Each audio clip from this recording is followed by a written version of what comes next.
whether it's Darth Vader and Luke Skywalker or The Little Mermaid and Ursula, good and evil will always be something debated in the world. So let's take a look at good and evil. We'll start with evil, because there are two different kinds of evil that we're going to discuss. Well, really two different kinds of evil that we want to differentiate so that we can address moral evil. So let's start with the former. There's natural evil and moral evil. Natural evil is a privation or lack of good that ought to be there. One of the ways I had it described to me was by Father Peter Ryan, a philosopher and theologian at Mount St. Mary's University and Seminary in Emmitsburg, Maryland. Father Ryan said, consider a stone. A stone can't see, but its lack of sight is not an evil because that's the way the stone was created. A stone is not supposed to see. But if a person can't see, that's a natural evil because it's a lack of something that is supposed to be there. A person is supposed to have sight, so that lack of sight is a natural evil. A person is supposed to have good health. A lack of health, so an illness, is a natural evil. A moral evil, on the other hand, is a conscious decision to do something that we know is morally wrong. That's what we're going to be discussing a little bit more in this course in moral philosophy, is a decision to do something that is morally wrong. The question is, when it comes to moral evil, what's our motivation? Why do we do bad things? Socrates, who I talked about in an earlier lecture, was an ancient Greek philosopher.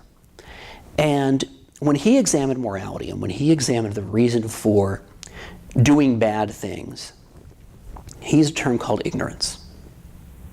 And in this particular case, what he meant by ignorance was a lack of knowledge of what was actually good. Modern philosophers, myself included, use the term apparent good.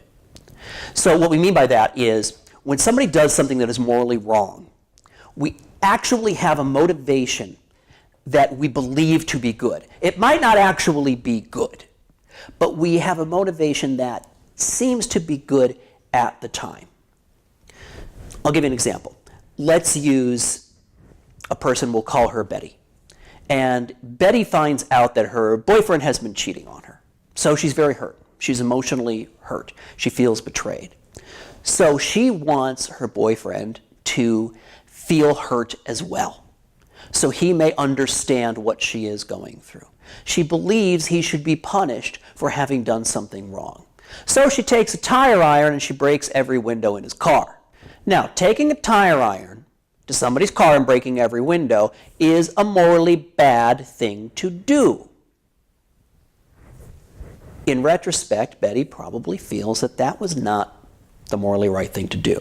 But her apparent good, what appeared to be good at the time, was her motivation to teach him a lesson. Her motivation to cause the pain in him that he had caused in her. So in her mind, there was some positive, some good that she was doing, even if it was a distorted good. That's what apparent good is. We can almost refer to it as a justification. Why we did that bad thing that we did. Because in our minds, there was some reason that we did it. If we really dig deeply at apparent good, and we really examine the immoral things that we have done, and identify that apparent good, the vast majority of the time, if not all the time, that apparent good will come down to something self-serving. I will go so far as to assert that selfishness is the root cause of all immorality. Think about everything immoral that has been done, everything immoral that you have done.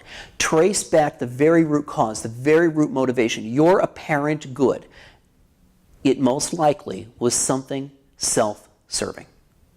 Selfishness is probably the root cause of that moral act. The apparent good is most likely rooted in selfishness.